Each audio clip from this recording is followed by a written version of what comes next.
Hello Prepster. So welcome to the new video, and today we have Arush from CoCube. So he's the national lead of institutions from CoCube, and he's here to discuss a lot of things about a lot of questions that those the students have in their head, and we'll take one by one the questions. Let us first know what Arush does do in CoCubes and what his day-to-day activities include, right? So Arush, talking about the first thing, so what your day-to-day activities include in CoCubes and how you actually try to help students getting placed. Manish, if you ask me if I have to give a one-line summary about my daily job, it's essentially I and my team, we try and help every student to get an equal opportunity. That's the motto we live by. That's essentially what we are doing. That all the students that are there in the ecosystem right now, they get an opportunity to different opportunities, and the opportunities that probably they would not have even imagined. So that's the kind of job. That's the summary.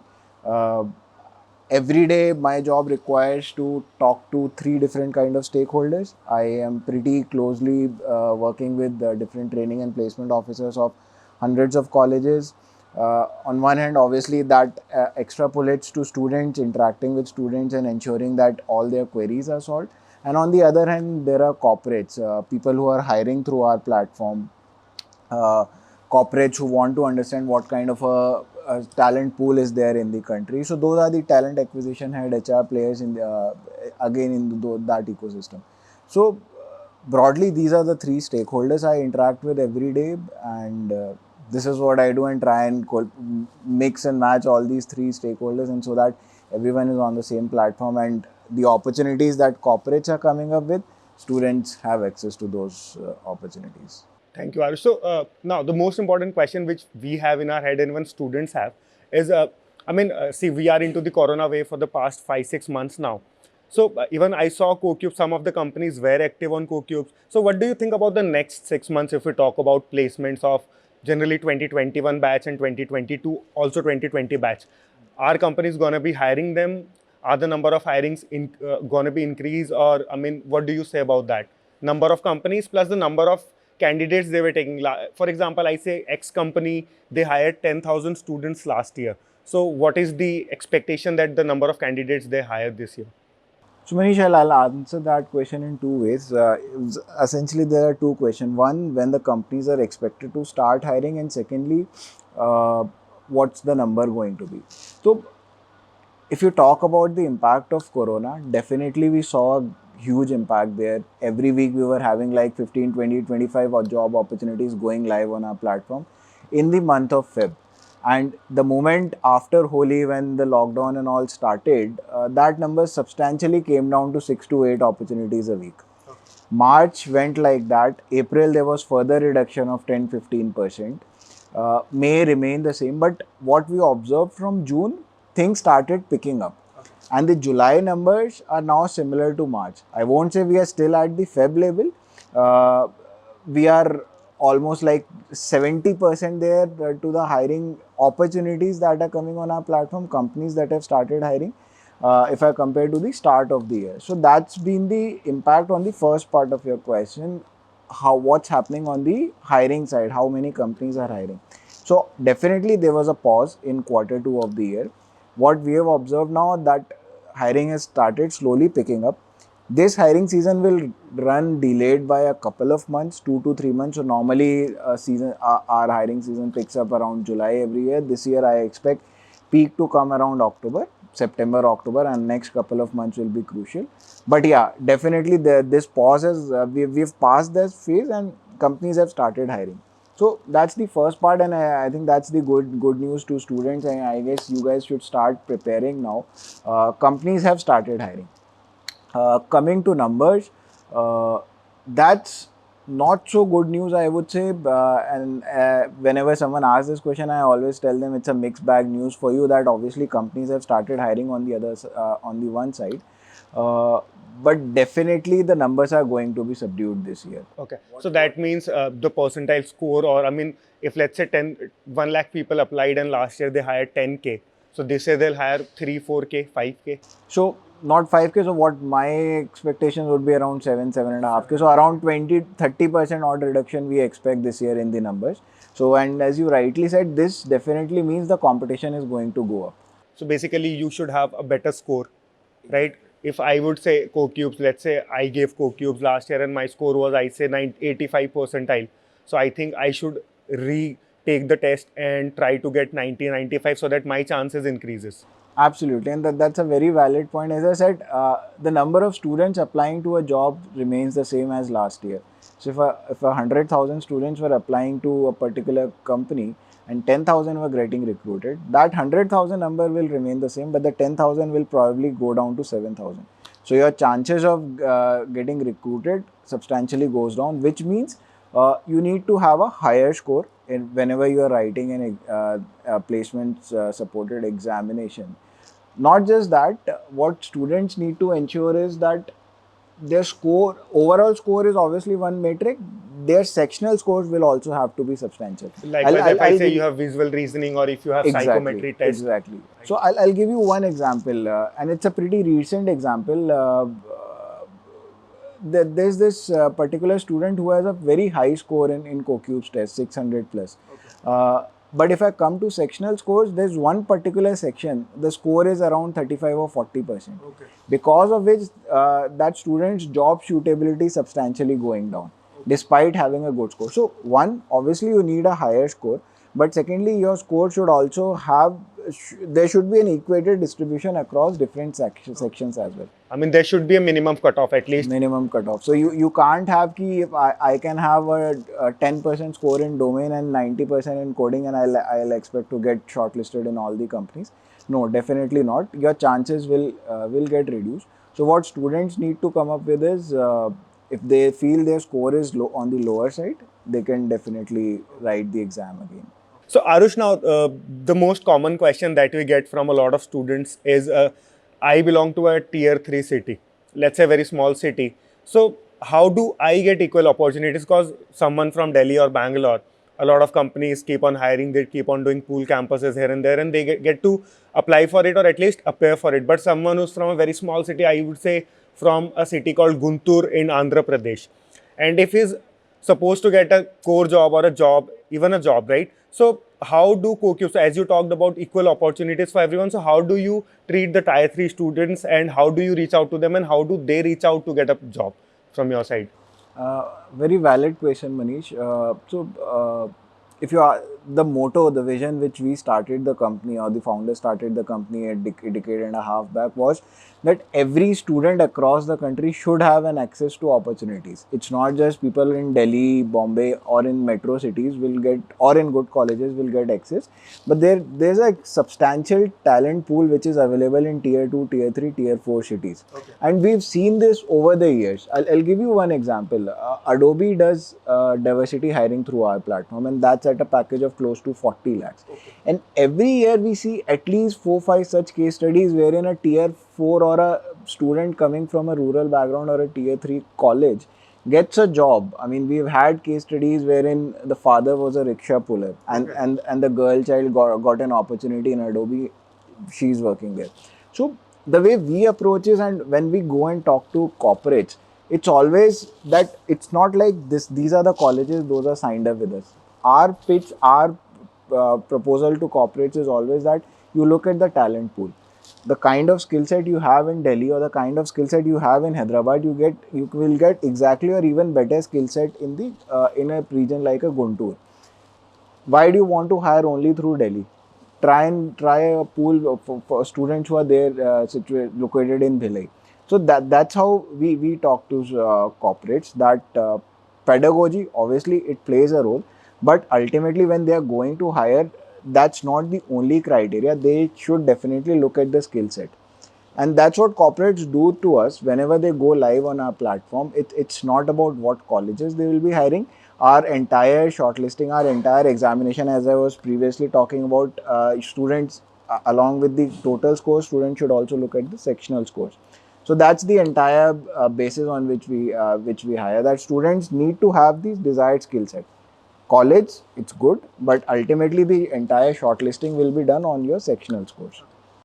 Okay, so Arush, another thing that we have actually analyzed is, so 70 to 80% of the students would be watching this webinar are from non-CSIT branch, mostly from mechanical, civil or electrical branches, right? And we have also seen that there are a huge number of companies actually who hire for a core job rather than an IT job, because most of the students, see, let's say someone is from mechanical, so he's not at all comfortable working in an IT job, but cause he is not having other opportunities at any other platform, and we have seen that they are rather interested in giving core tubes cause you have more core jobs, right? So what do you actually have to say, and how actually your company looks into getting more core companies and more core jobs? So, I think a one-line answer to that, if you're looking for a core job, I guess this is the best year to look for a core opportunity. The reason I say that, I'll further elaborate on that. We, even in lockdown, when I was talking about towards the starting that April was a pretty bad month in terms of job. Even then also there was a day, in a single day we rolled out almost 200 core offers for mechanical and civil students. Okay. So that's the kind of strength we have on core opportunities. Last month itself, again there were 500 odd offers, core offers. So during the lockdown itself, we have generated hundreds of offers in the core side. So that's definitely one strength of ours. The way we do it, instead of having a central team located, we have team located across different territories. So if there's a student who is located out of Kolkata, if someone's located in Bihar or Odisha, it's not like there's a person sitting in Delhi and who will be looking for opportunities in Bihar. There's a person located in that particular territory and scouting for all the core opportunities that are getting generated in Bihar, Odisha, West Bengal. Because that actually, cause of his native language, his knowledge about the local areas, handling the labors. Actually, in core jobs, if it's a mining job, there are miners who are actually local labors. And if you are a localite, or if you belong to the same state, it gets comfortable when you have to manage people there, exactly, right? absolutely, and that's what we have also observed. So let's say if I go to a Maharashtra industrial area, there they'll prefer having people from in and around the region. If I go to Odisha, there they'll prefer having people from students from around the region itself. They won't want ki someone graduating from Delhi should be getting placed in a company which is there in Bihar. So that's why what we have done is we have located people across different regions, and we generate local opportunities. Obviously we have pan-India opportunities as well, but when it comes to core, when it comes to manufacturing opportunities, what our intent is to come up with local opportunities so that a student can get looking for a core job can get placed near their native itself. So that makes it pretty clear how you have more jobs for mechanical and civil guys, right? Absolutely, and the second thing that's more of an internal, but the way we have structured our team is there's a separate number we target for tech opportunities, and we have a separate target for core and MBA opportunities, so that people keep focus. When we are talking about equal opportunity, we should be able to demonstrate that as well. Which is why what we do is we keep a separate focus on core and MBA opportunities. And just to conclude, I started with that this is the perfect year for getting a core job. The reason I said it, the shift what I'm observing. In a normal year, our split would be 60% tech opportunities, 30% core opportunities, and 10% MBA. What we are observing this year, this number has completely changed to 40% tech, 40-45% core, and another 15 odd percent MBA opportunities. So a substantial increase because of manufacturing pickup, because of COVID, pharma sector picked up. Definitely, economy has a role to play in that, but there's been a substantial pick in the number of opportunities in the core area, and that's what we have observed in the last 3-4 months as well. So now, Arush, another important point here that we should discuss is, so what should students do differently this year? I mean, what are the employers actually looking for this year? Maybe if I say there are some students asking us, sir, I am good in C or I'm good in C++. Is that enough to get a job this year? Or should I upskill? Should I get to learn more? Should I get more certifications, learning more languages? Should I more concentrate on my projects, or shall I do, if someone's looking for a core job, so he should have good projects, right? Things like that. So what is an employer looking about? So how should someone upskill this year to get a better opportunity? So, Manish, I always tell students that break your placement preparation into 3 parts. One, before the actual placement, which is the pre-placement part. Then there is a written assessment part, and then finally your interview. So these are the three different facets associated with any placement job opportunity. What students need to do differently this year is in their pre-placement phase. One thing what I've observed, students never spend enough time on preparing their CVs. It's just a last minute 15-minute job and they just go and I have interviewed hundreds of people and I've observed multiple spelling mistakes, half baked CVs. So that's one thing I always observe. 50% times wherein you just reject him cause of the spelling error in the resume, right? I personally don't, but many people do. So that's one thing people actually see. If you have not worked hard on your CV, then actually people straight away reject it. I try to give students a benefit of doubt, but that's just a personal opinion at my end. But definitely CV is one thing they should be spending. If you ask me, at least a week. They'll have to think over last 20-22 years and then come up with whatever they've achieved. That's one thing. The other thing is to prepare a CV, you need to have something to write it down. Obviously, you would have done certain things. You would have participated in multiple extracurricular activities. But since right now you're sitting at home, you have time at your hands. Look to do much more certifications. There are so many freelancing opportunities coming your way. There are so many gig economy websites that are asking you to take up small projects, 10 days, 15 days, a month projects. They'll also pay you. And more than that, you will get to learn something, and that will be a great addition to your CV, which will help you differentiate when you're sitting for a placement. Everyone would have done the same course, but you would have that particular student, if they've done a particular certification or a project additional, that helps you differentiate. So that's one very basic and very important aspect. I suggest every student to take it up in their pre-placement preparation stage. And then obviously the other two stages wherein you have to write an exam, it could be a different forms of assessments. So you need to prepare for that, you need to brush up your skills, and finally comes the interview. You would have done everything perfectly well till now, but if you are not able to perform well in interview, if you are not confident enough, you may have a good English, but you need to have confidence also to articulate and speak what you want to convey. So that's where you need to work on your communication skills as well. Since this year, while interacting with one of the senior talent acquisition had one thing that came up, that since here most of the 99% of the job processes will be virtual. So they won't be meeting in person. So behavioral aspects will play a bigger role. Communication is there, but how is a person able to perform, what kind of a personality traits are there? So students actually will have to start looking on the technical as well as behavioral side as well. So that is why CoQs is having a behavioral round over there, and as you already said, there should be an overall performance. I mean, even if he's good in coding or aptitude and logical, that's a different thing, but he should even have an equal score in behavioral as well. Yeah, so exactly. That's why I mentioned sectional score is important. Along with the overall score, this, individual section score. And then, as you said, having knowledge is fine, but having a certification of your knowledge is something that adds on. Absolutely. So, I mean, you'll have to demonstrate it. It's not just that you've done a Coursera certification or some another certification, but you'll have to demonstrate that during the interviews. But yeah, since you have done a project, you have hands-on experience, you're much more likely to perform much better in interview. Okay. So now, Arush, when we have discussed what things you should prepare for interview and how certification, everything helps, now the most important point comes here is a lot of students comes to us and they say, sir, I gave so and so exams, I've written 4 different tests, and they never actually got an interview call, or the company never contacted them actually. Could be a reason that they actually didn't clear the first round. And so what actually are the reasons, and what things do you actually analyze when you see scorecard of multiple students? So what common mistakes are done there, and what is the reason of they're not getting an interview call? Okay, right, Mani. So, be it CoQubes or there are other different exams also, and everyone follows the same philosophy. All those students who are eligible for a particular company, their scores are shared with the corporates.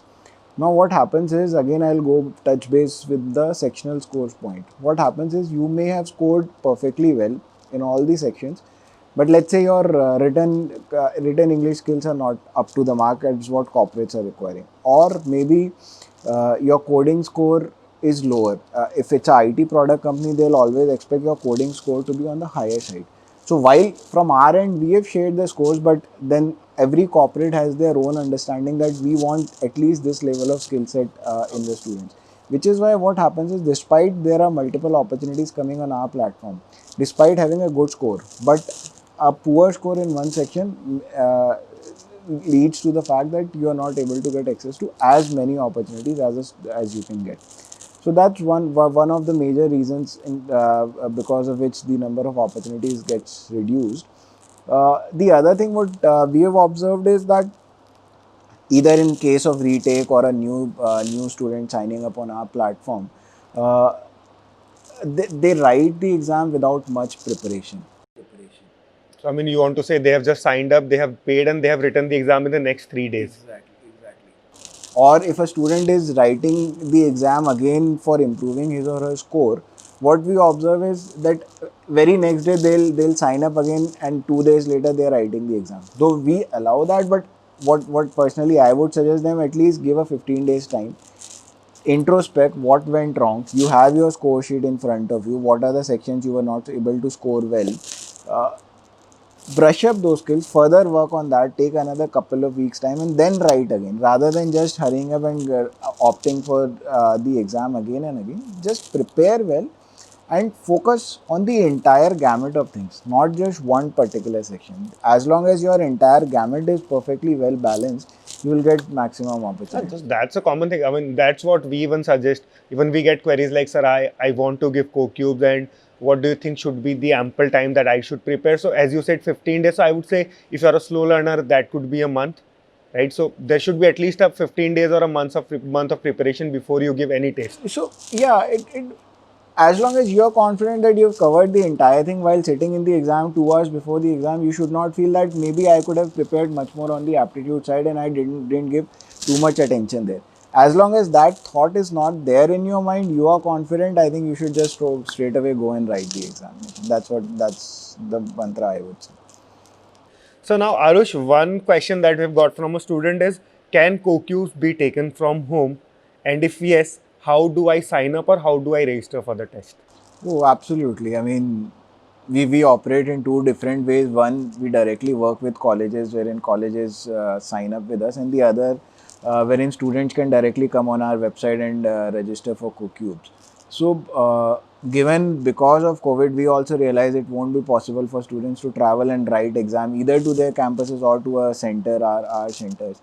What we started in April, we gave an option to write the exam from home. Now students, they can just come up on our website, they can book a slot and appear for the exam from the comfort of their home itself in a safe and secure manner. They need not travel anywhere. Okay. So, Arush, that was really helpful. So, now the most important points that we got to know. First thing is, you should prepare very well before giving any particular exam, right? At least a month of preparation is important. Second thing is, if you are going to, if you have to appear for an interview, certifications is a must. Project is important. Resumes, you should actually work hard on your resumes as well rather than your skills itself. That is one important thing that we got to know from Arush today. Apart from that, yes, if you are looking for core jobs and opportunities, they are out there in the market, and the students who have got somehow managed to got an IT job should not lose hope, and you should still try preparing and still, try to get into a core job. Opportunities are there. Apart from that, a lot of companies, as you have said, are hiring, but the number of hirings would be less. And as you have also said that the hiring process have actually shifted by a couple of months. So you've said actually it was July and now it is September. So high time that students should start preparing and applying for companies and platforms, right? Definitely. There was a small pause for a couple of months in between, but yeah, things have now started picking up. So this is the perfect time because their classes have not picked up pace yet. So students have time at their hand. So they can actually use this to prepare for the upcoming placement season. So I think that was quite helpful, and if you still have any questions in your head, you can definitely comment down them in the comment section, and even I personally will reply back to them, and I hope someone from CoCubes can also reply back to the comments if there are any, right? And yes, if there are any other questions, you can definitely comment down in the comment section. Thank you so much, Arush. I believe that was really helpful for a lot of students because you have answered at least 1,000 questions in this particular video. So thank you so much, Arush. Thank you so much for watching the video. We'll catch you up soon in the next video.